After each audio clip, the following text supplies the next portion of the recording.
Assalamualaikum warahmatullahi wabarakatuh. Saya Restelita Visenda, BP 20 10 53 6028.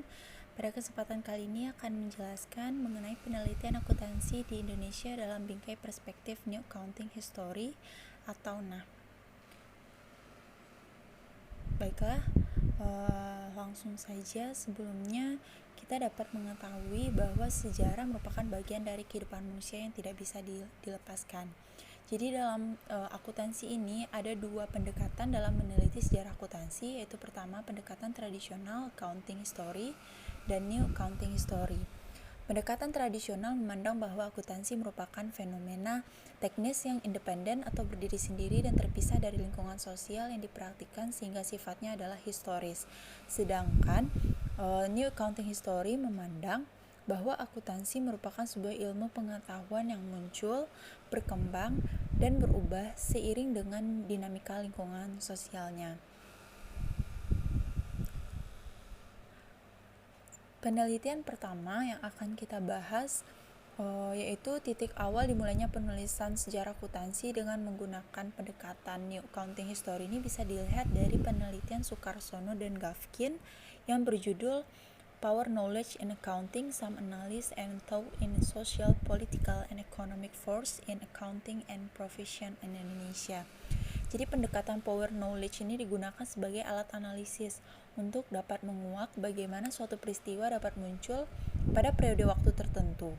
Jadi relasi power knowledge ini berhubungan dengan bagaimana kuasa pada masa tertentu menghasilkan suatu pengetahuan. Pendekatan power knowledge ini juga disebut sebagai pendekatan relasi kuasa pengetahuan.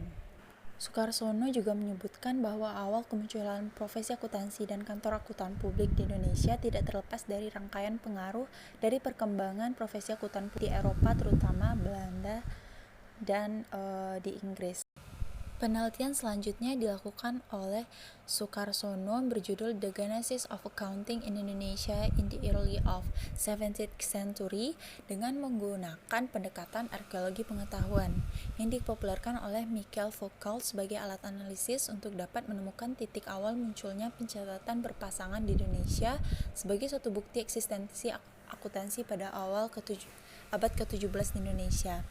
Jadi, arkeologi pengetahuan ini dimaknai sebagai pendekatan yang menyajikan cerita sejarah dengan cara yang berbeda dan pembacaan sejarah tradisional. Sejarah merupakan rangkaian cerita masa lalu yang tidak linear, discontinue dari kejadian masa-masa sebelumnya. Terdapat banyak gaps dan cenderung terputus. Fokus arkeologi pengetahuan pada discourse kontemporer yang menunjukkan kondisi real masyarakat sebagai dasar logika kemunculan pengetahuan di tengah-tengah masyarakat. Analisis sejarah dilakukan dengan menggunakan analisis diskursif pada setiap dokumen akuntansi masa lalu. Jadi arkeologi pengetahuan untuk dapat menceritakan awal mula adanya sistem pencatatan berpasangan di Indonesia dimulai dengan memahami kondisi sosial ekonomi masyarakat pada masa itu. Pada awal abad ke-17 telah terjadi ekspansi perdagangan Belanda secara masif. Jadi dampak adanya ekspansi tersebut adalah dikirimnya banyak kapal dagang Belanda termasuk ke kawasan kepulauan Indonesia yang dipercaya Belanda sebagai sumber kekayaan tersembunyi seperti rempah-rempah, emas, perak, kayu, dan kapas. Jadi untuk mempermudah koordinasi perdagangan di wilayah Indonesia, pemerintah Belanda kemudian membentuk perusahaan yang dinamakan sebagai VOC yang merupakan singkatan dari Verenigde Oostindische Compagnie. Tugas VOC ini untuk membentuk suatu monopoli perdagangan dan mengintervensi urusan perpolitikan guna mempermudah bisnis VOC. Jadi sebagaimana kita ketahui juga di sejarah Indonesia, kedatangan VOC ini merupakan titik awal pentingnya sejarah di Indonesia. Jadi karena aktivitas ekonomi yang sangat banyak dengan semakin kompleksnya aktivitas tersebut memberikan dampak juga bagi VOC.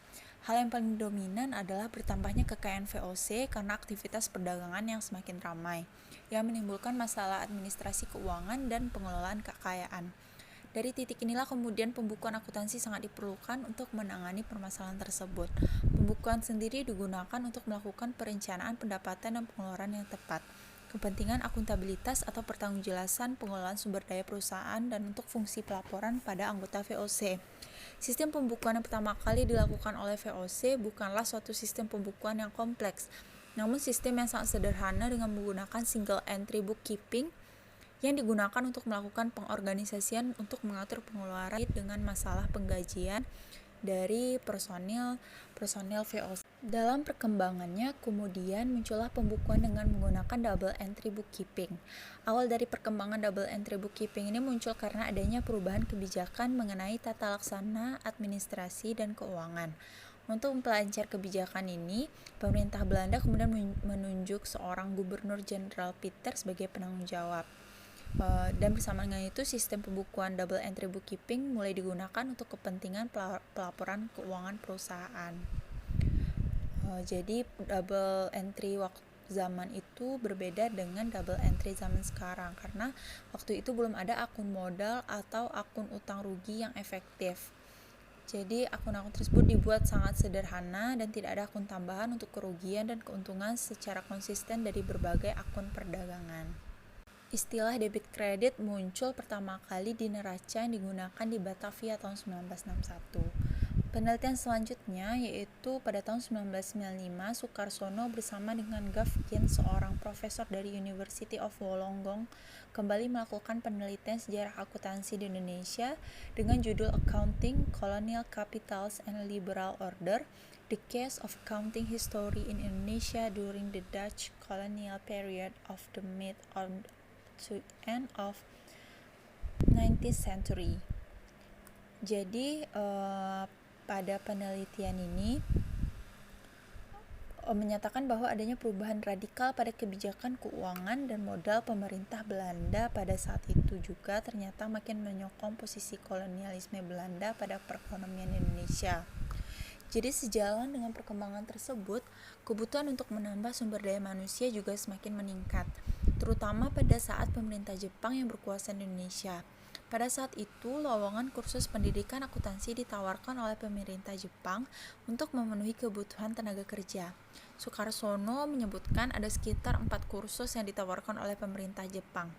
Namun pada tahun 1943, Jepang tidak lagi memberikan kesempatan pendidikan kursus akuntansi karena fokus dan tujuannya sudah berubah menjadi lebih fokus pada kekuasaan mereka di Indonesia. Dan dibahas munculnya program studi akuntansi di universitas di Indonesia. Selanjutnya pada tahun 1998, Sukarsono mulai melirik topik lain di samping akuntansi jurnalisme. Ia mulai melakukan penelitian dengan latar penelitian yang lebih awal, yaitu pada era kerajaan. Judul penelitian tersebut adalah Accounting in Historical Transition, a Shifting Dominant Belief from Hindu to Islamic Administration in Indonesia, dengan menggunakan pendekatan genealogi dari Michael Foucault. Jadi, penelitian ini membahas mengenai akuntansi dalam transisi historis dari dominan administrasi Hindu ke Islam di Indonesia. Fokus penelitian ini adalah tentang bagaimana awal perkembangan Islam di Nusantara dapat memberi pengaruh dalam hal sosial maupun ekonomi.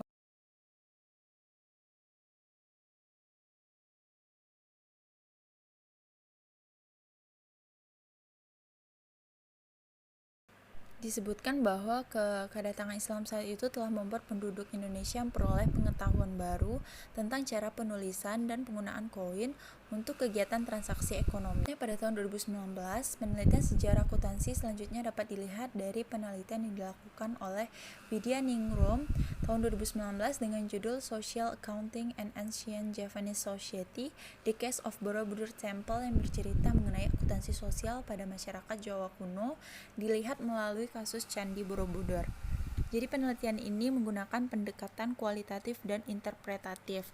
Kemudian dianalisis secara deskriptif kualitatif dan diinterpretasikan untuk mengetahui gambaran umum akuntansi sosial yang terdapat di dalam relief Karma Vibhanga. Jadi pada masa ini juga pajak telah dikenalkan, di mana pajak tersebut dikeluarkan oleh raja untuk rakyatnya sebagai bentuk mendukung hubungan baik suatu sama lain. Pajak tersebut juga digunakan sebagai pembiayaan infrastruktur, pembiayaan kesejahteraan dan keselamatan masyarakat, serta pembiayaan umum lainnya. Berdasarkan ajaran moral umat Buddha, keuntungan tidak dianggap sebagai keinginan untuk memenuhi kepentingan sendiri, melainkan digunakan untuk kebutuhan dan kepentingan Kualitas perekonomian tidak hanya dilihat dari besarnya keuntungan, tapi juga dari cara perolehan dan pendistribusiannya. Akuntansi sosial pada zaman Jawa kuno diartikan sebagai perwujudan perjalanan spiritual manusia untuk membebaskan dirinya dari keinginan duniawi dalam pencarian tertinggi. Akuntansi sosial akhirnya hadir sebagai bentuk kontrol ekonomi dan mediator konflik antar manusia, kebutuhannya, dan lingkungannya. Jadi itu adalah set penjelasan mengenai penelitian yang dilakukan oleh Widya Ningrum tahun 2019 mengenai akuntansi dengan sosial pada masyarakat Jawa kuno dilihat dari kasus Candi Borobudur. Jadi itu adalah beberapa penelitian dari tahun ke tahun dalam bingkai perspektif New Accounting History. Dari paparan tersebut dapat disimpulkan bahwa perkembangan penelitian sejarah akuntansi dengan menggunakan pendekatan New Accounting History tadi sudah banyak diteliti dan bisa diterima sebagai metode pembacaan sejarah akuntansi yang mampu memberikan gambaran tentang bagaimana akuntansi berkembang mengikuti perkembangan lingkungan sosial dan ekonomi tempat akuntansi dipraktikkan, sehingga sejarah akuntansi bisa dipahami secara utuh dan lebih baik lagi. Sekian saja dapat saya sampaikan. Terlebih kurang saya mohon maaf. Assalamualaikum warahmatullahi wabarakatuh.